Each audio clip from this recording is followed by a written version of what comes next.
mais um dia em que o Senhor nos deu, mais uma vez, a oportunidade de estarmos aqui juntos para anunciar a sua palavra, anunciar esse evangelho maravilhoso que é pelo Espírito Santo, porque estamos aqui como ministro, estamos aqui como portador da palavra genuína, mas é o Espírito Santo que dá o entendimento, é o Espírito Santo que dá a revelação através da palavra genuína com os olhos espiritual, sem o véu da religião, sem o véu da lei mosaica. Então, amados, o tema da nossa mensagem hoje é: os gentios nunca tiveram na posição de condenados. Isso mesmo que você ouviu. Os gentios nunca tiveram, né, na posição de condenados, na posição da condenação. O texto inicial se encontra lá em Romanos, capítulo 8, eu vou ler do 1 ao 4.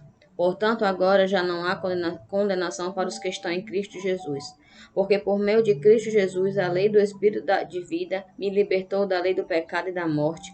Porque aquilo que a lei fora incapaz de fazer por estar enfraquecida pela carne, Deus o fez, enviando seu próprio Filho, à semelhança do homem pecador, como oferta pelo pecado, e assim condenou o pecado na carne, a fim de que a justa existência da lei fossem plenamente satisfeitas em nós, que não vivemos segundo a carne, mas segundo o Espírito. Olha só, Paulo aqui falando com a igreja de Roma acerca, né, da condenação. Vocês não são mais condenados, ele falou para aquele povo. Portanto, quem está em Cristo Jesus não é mais condenado. Agora já não há condenação para os que estão em Cristo Jesus. O que Paulo falou para o povo, para os irmãos de Roma. Porque por meio de Jesus Cristo, a lei do Espírito da vida libertou da lei do pecado e da morte. Então, amados, que lei era essa que levava à morte? Todos sabemos que a lei de Moisés era conhecida como a lei da condenação da morte, né? Lei do pecado e da morte. Então, a lei, né, que era conhecida como morte, como trazia a condenação, trazia essa morte, era a lei de Moisés. Mas Paulo está aqui advertindo que eles já tinham sido libertos dessa lei. Eles não estavam mais debaixo da lei do pecado e da morte. Por quê? Porque Cristo, né, tinha libertado, Cristo tinha dado uma nova aliança, tinha selado neles uma nova aliança. Então, eles já não viviam mais condenados, porque eles não viviam mais debaixo da lei, mas debaixo da graça. Eles estavam sendo levados, ensinados, tinha sido selado nele a lei do Espírito da vida. Então, por isso que Paulo completa no versículo 3, porque aquilo que a lei for incapaz de fazer, por estar enfraquecida pela carne, porque sabemos que a lei de Moisés, aquela primeira aliança, foi com defeito, por quê? Porque foi na carne, foi o ser humano, carnal, que recebeu essa, né, ordenança, essa lei, mas eles não puderam fazer de acordo realmente com o que Deus, né, determinou, teve suas falhas, teve seus erros. A lei era para condenar o pecado, mas eles, né, levavam isso muito rigidamente. Então, muitas pessoas, até aquelas pessoas que não tinham feito algo, mas por serem apontados, eles estavam sendo mortos, estavam sendo entregues a essa condenação. E Deus, vendo que até os seus eleitos estavam perecendo por isso, enviou Cristo Jesus, veio ele sendo o próprio Deus, sendo o próprio Jesus, para quê? Para que uma nova aliança viesse a ser firmada e a lei viesse a ser concluída, cumprida por ele, e que essa lei da lei do pecado e da morte deixasse de ter seu vigor e uma nova aliança viesse a ser firmada.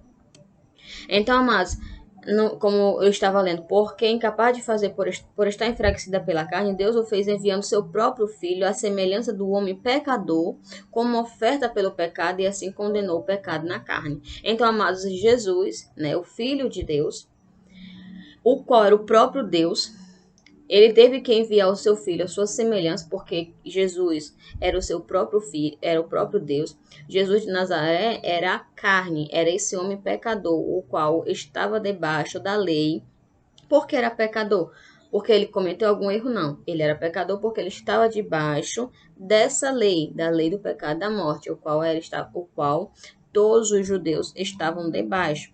Então ele falou: enviei o meu filho à semelhança do homem pecador, como oferta pelo pecado, e assim condenou o pecado na carne. Então, Quando foi essa condenação do pecado na carne? Quando Cristo cumpriu toda a lei, né? Então ele cumpriu, ele carregou esse pecado, ele carregou esse fardo pesado até o dia, né, da Pentecoste, até o dia da consumação. Então, quando ele se entregou, né, ele entregou, foi anulado esse pecado. Então, a lei deixou de prosseguir.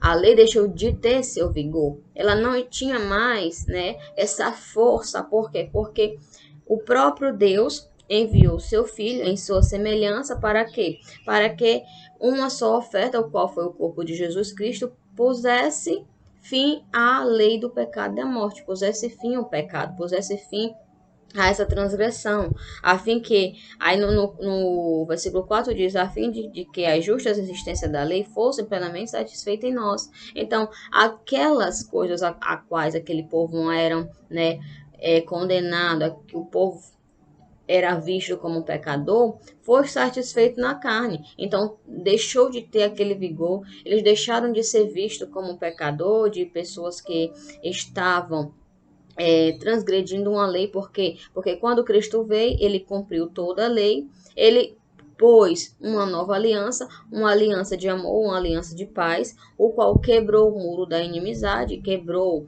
esse vínculo que separava o povo de Deus por causa dessa lei, da lei de Moisés, agora condenação e morte, o qual era conhecido como um pecado. Por quê? Porque quem transgredisse a lei era um pecador.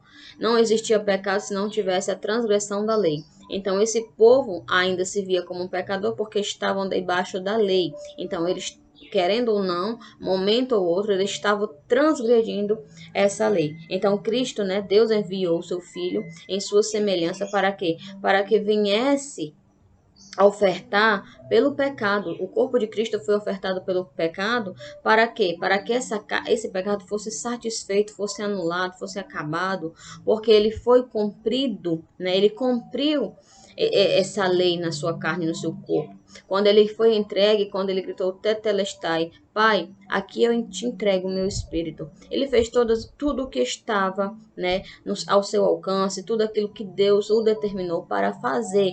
Então, na sua carne, Cristo anulou o pecado. Agora, entrando para o nosso tema, os gentios nunca tiveram na posição de condenados. Amados, isso mesmo, sabe por quê? Porque tudo isso aqui que eu estou lendo a vocês, essa lei, a lei do pecado, da condenação e da morte, não era vigorada, não era usada pelos gentios, nem agora e nem naquela época.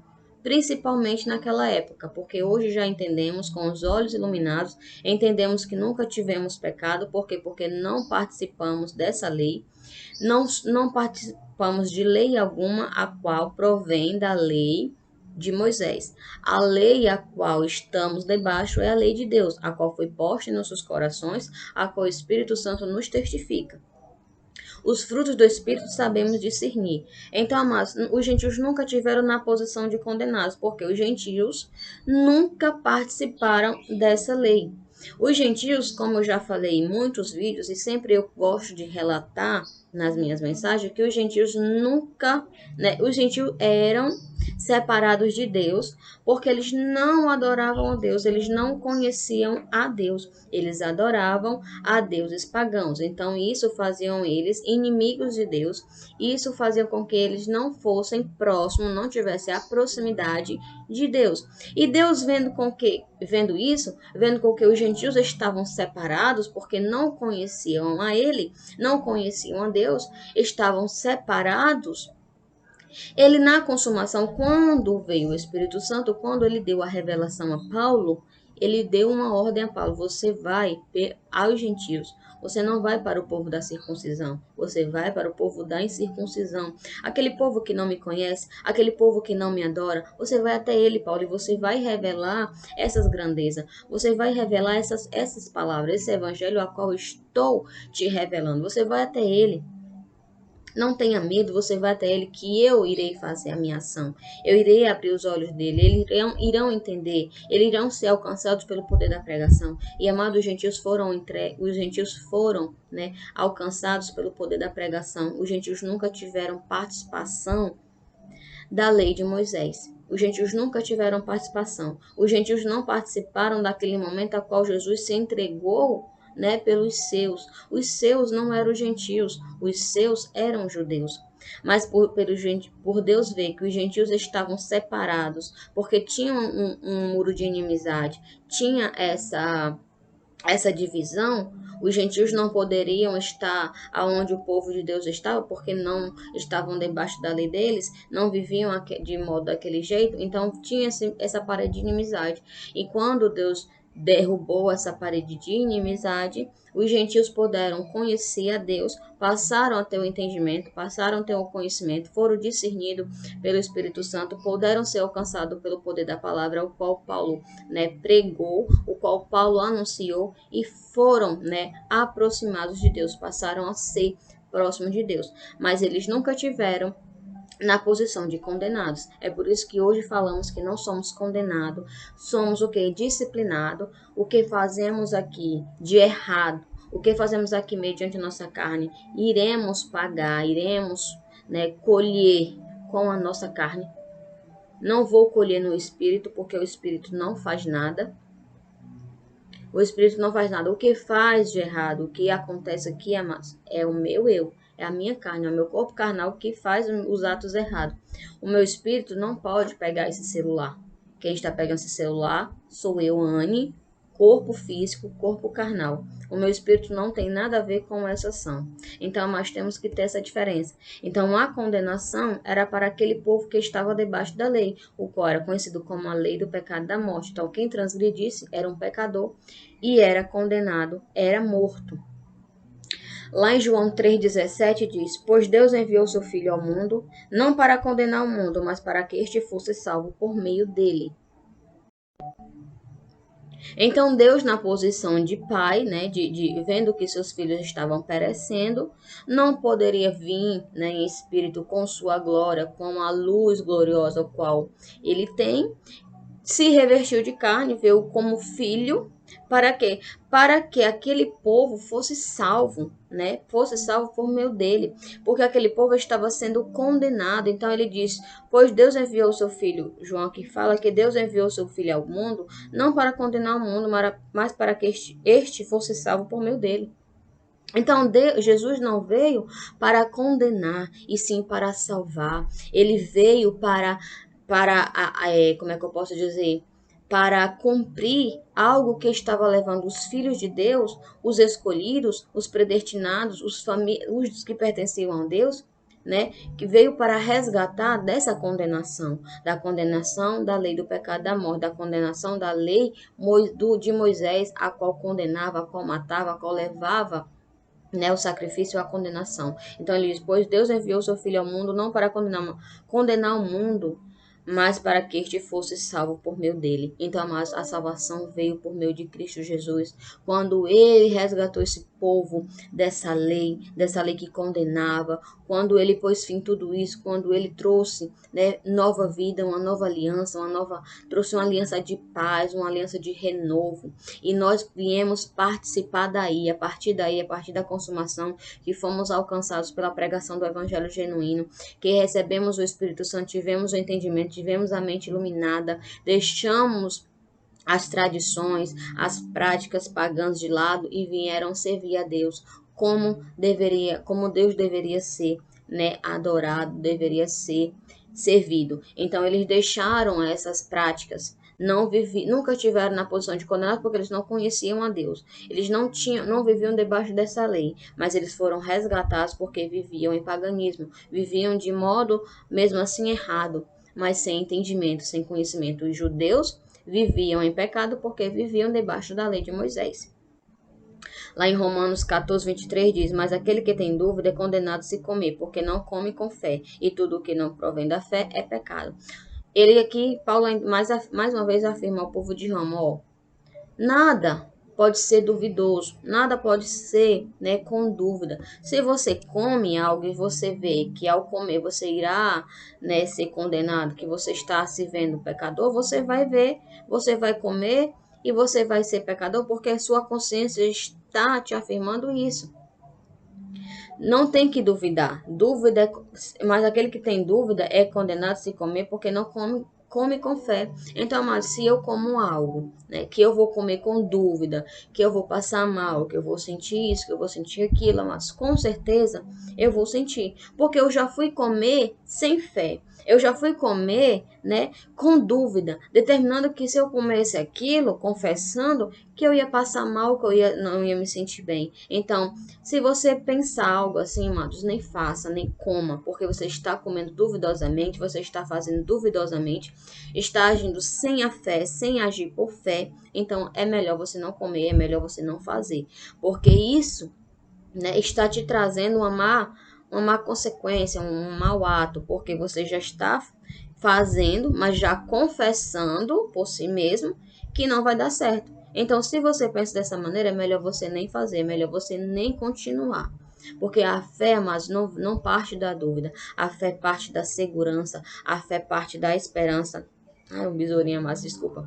A fé passa da esperança, a fé passa com firmeza, com dedicação, você colocando ali em fé a sua vida, né? O que você quer conquistar, o que você está determinando na tua vida. Então, tudo isso tem que ser procedente da fé. Não pode se agir sem fé. Duvidar, a dúvida, amados, não é da fé. A dúvida é algo que você não tem a plena certeza que vai acontecer, que você vai conseguir. Então, se você está nesse barco duvidoso, então é melhor você voltar à praia. Desculpa, meus irmãos. Então melhor você voltar à praia, você adquirir, você ter essa fé para você ir adiante, porque mas sem fé ninguém vai a lugar nenhum. Sem fé não há, né, não tem prosseguimento, não tem atitude, não tem avanço, porque tudo tem que proceder da fé. É tanto que ele fala, e tudo que não provém da fé é pecado. Por que é pecado? Porque aquele povo não vivia mediante a fé, aquele povo vivia mediante a lei. Era o que as ordenanças ordenavam, era o que a lei, né, determinava para que eles fizessem. Mas hoje, amados, nós não estamos mais debaixo da lei, estamos debaixo da graça. E a graça é por meio da fé. Tudo é movido por fé. Então, tudo está, né, na nossa vida, sem essa dúvida. Sem duvidar, e sim agindo por meio da fé, agindo com essa fé que há dentro de cada um de nós, agindo de forma, né, levada, discernida pelo Espírito Santo. Que o Espírito Santo nos discerne, né, espiritualmente, nos diz o que fazer, nos mostra, nos dá o entendimento, nos dá o conhecimento e vamos prosseguindo, vamos crescendo, vamos tendo essa atitude de fé. A fé não é duvidosa. Quem não tem fé não procede, né, do avanço espiritual, porque o avanço espiritual é pela fé. A nossa vida não é mediante o que vemos, não é mediante o físico, é mediante a fé. O que vivemos, né, por essa fé a qual tem em nós, a qual recebemos de Deus, um dom precioso o qual Deus nos deu, nos entregou. Então, você que tem fé, você não duvida. Aquele que duvida não tem a fé. Então, o que come, o que faz, já confessa que não vai dar certo. Então, já confessa negativamente. Então, venha viver com fé e crendo e vendo, né, que você crendo que você nunca esteve na posição de condenado. Você não é condenado, teu espírito é salvo, teu espírito foi eleito, teu espírito foi predestinado para viver uma vida de salvação. A salvação já foi adquirida, já foi entregue por Deus a cada um dos eleitos de Deus.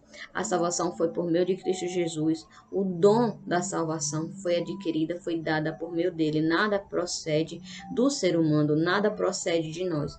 Tudo é mediante a nossa fé. Então, confesse, tenha fé, sem duvidar. Confesse que você é um salvo, um eleito, um predestinado, que todas as coisas cooperam para o teu bem, que você está aqui vivendo o melhor de Deus na tua vida. Todos os dias Deus tem a provisão, todos os dias Deus te faz, né, vencer, prosseguir, avançar, não desistir, porque você vive em ato de fé. Amém? Vamos agradecer a Deus. Pai, muito obrigado, Senhor, por mais esse dia, por mais essa oportunidade que o Senhor nos dá de estarmos juntos, de estarmos fazendo uso da tua palavra com entendimento, com conhecimento. Pai, muito obrigado, Senhor, por mais essa oportunidade. Pai, maravilhoso é saber que os gentios nunca tiveram na posição de condenados. Imagina agora, com esse entendimento, com essa revelação, o qual aprendemos, o qual entendemos, o qual temos o conhecimento, que não somos condenados, que somos teus filhos, que somos eleitos, que somos salvos, somos predestinados. O Senhor nos salvou mediante o dom da graça, o dom mediante a fé em Cristo Jesus. Obrigado, Senhor, por tudo que o Senhor, determinou em nossas vidas, que o Senhor fez, que o Senhor conquistou, porque ao homem não era possível a conquista, mas pela fé em Ti, pela fé, pela confissão que o Senhor fez todas as coisas, conseguimos prosseguir, avançamos, vencemos sem duvidar. Desde já eu declaro o melhor dia de nossas vidas, na presença de Deus, na segurança e na paz. Amém? Glorificado seja o nome do Senhor. Amados, e você que não é inscrito, mais uma vez, estou aqui lhe afirmando, lhe dando aí um retoque de lembrança. Não se esqueça de se inscrever no canal, de ativar o sininho para todas as vezes o YouTube notificar que tem vídeo novo lá no canal. Dá seu like, que é muito importante para o crescimento e o desenvolvimento deste canal. E compartilhe para que demais pessoas venham ser alcançadas por esse entendimento, venham ter a oportunidade de como você teve de chegar até esse entendimento, que as pessoas venham ter esse entendimento, que os seus olhos venham ser abertos. Amém? Melhor dia, abençoados. Graça e paz.